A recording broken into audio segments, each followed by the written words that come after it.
Don't worry, Timekeeper. I'll defend myself.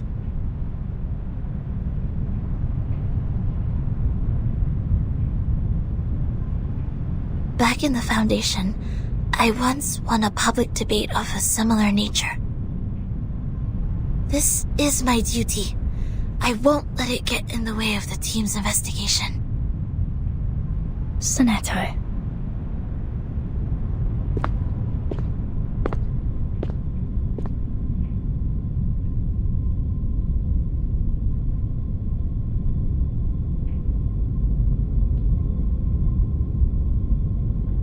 By our tradition, Miss Sonetto will be given the poisoned wine, so she will be muted and stay that way forever. However, Sophia raised her objection against the decision. After giving the matter some discreet thought, I have decided it is necessary to hold an assembly and take care of it democratically. Those of you who agree to the death sentence may remain seated. Those of you who wish to commute Miss Sonetto's punishment, please put your pebble into the pot in the middle of the hall. Now, Miss Sonetto, Miss Vertin, you may defend yourselves. Until the sand in this hourglass falls to the bottom.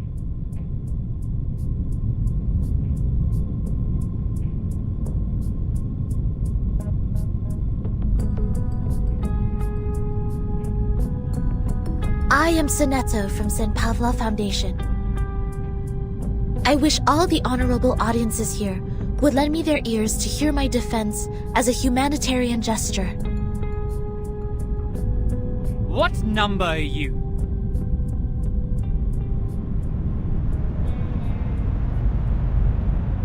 Defendant, the court requires an answer.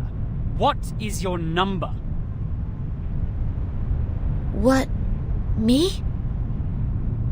No, I don't have a number. Don't waste our time. People without a number cannot stand in the Hall of Truth. All her words are void. Sentence her to death now!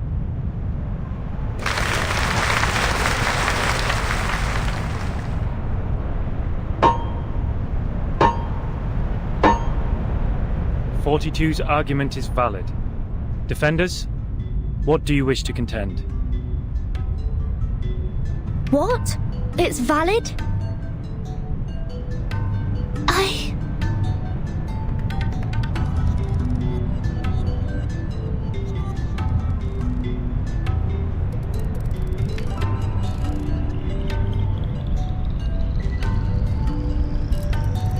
Objection!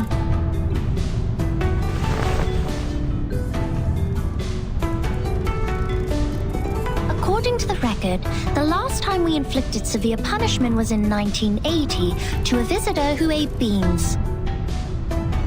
He ate a carbuncle that feeds on beans, and he was sentenced to death according to the set theory. In our scripture, eating beans is the most evil sin, which undoubtedly fits the most severe punishment. But if we are now executing people for breaking the silence at the assembly, how would it reflect our attitude towards the consumption of beans? Has the latter become less sinful? I suggest Sonetto's punishment to be commuted.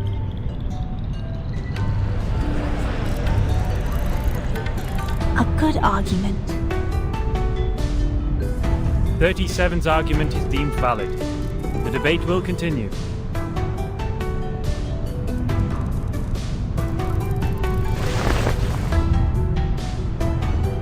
Objection.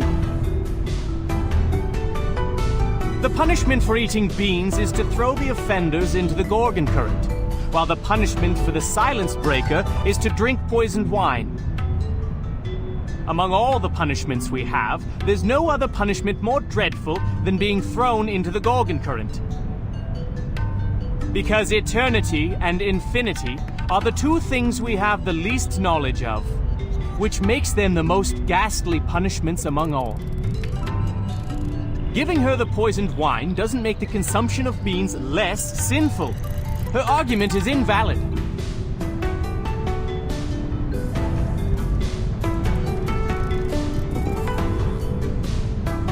Objection! Both of the crimes would fall into the same category if we are taking the punishment as a frame of reference, which is death. Objection! The two crimes in question are not commensurable, which makes your comparison invalid.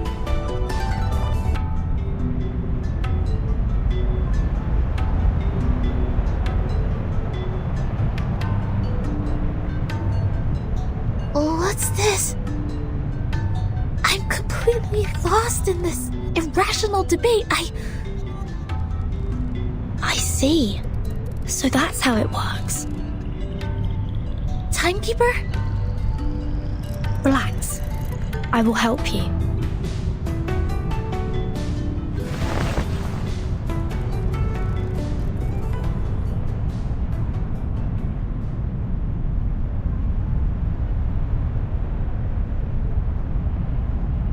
I object.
I'd like to start by quoting 42's first argument.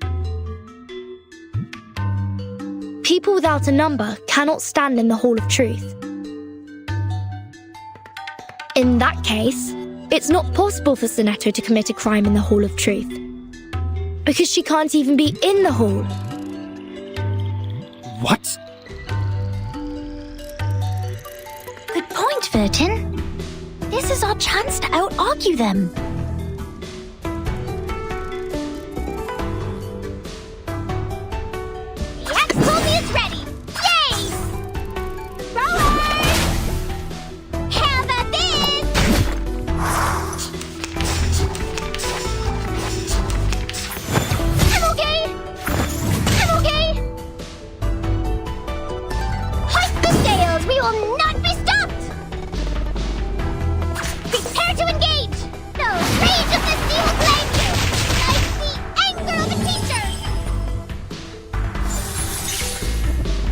These are merely clumsy sophisms. We've all seen her break the maxim.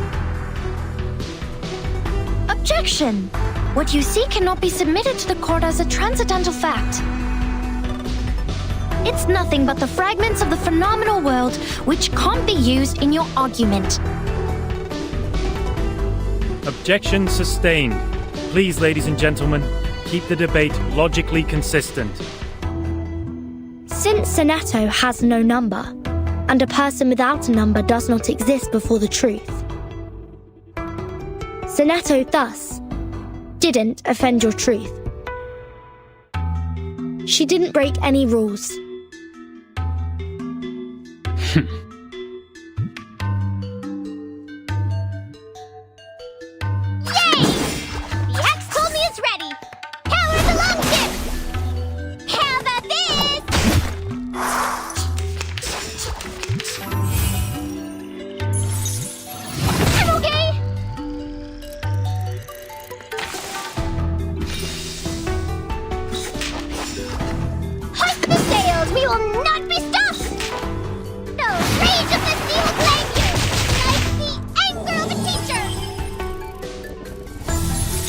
Objection! The rule breaker has a number. We can all tell that she is very likely an integer. Therefore, she should be identified as an unknown number, not void. Your sophism has failed. 42's argument is held valid. Is there anything else you'd like to add, defendant? Tell you a secret, 13? We would call criminals negative numbers. I got it!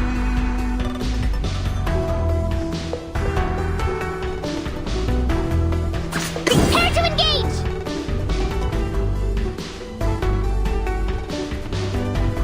Yay! How about this? Power of the long ship! I'm okay! Hoist the sails! We will not be stopped! Yay! The rage of the steel gladiator! Like the anger of a teacher! It is easy to prove Sonetto's innocence. According to the law of the excluded middle, Sonetto either committed a sin or committed no sin. The two statements cannot be both false at the same time.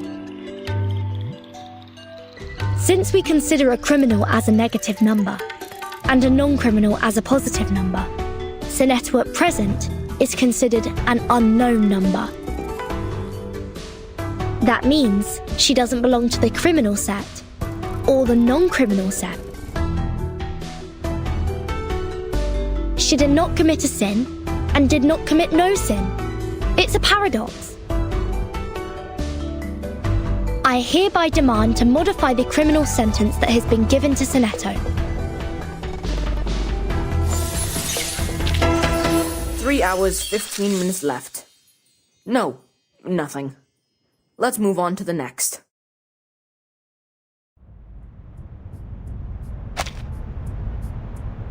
The law of excluded middle. A good sophism. Good for you to create a paradox from one sentence of my argument. But pitifully, you've made a fatal mistake. You've taken my argument as the basis of your defense. I said people without a number should be expelled from the Hall of Truth. You don't have a number either, Miss Outsider. Based on my argument, which has also been approved by you, I argue that all your arguments are invalid.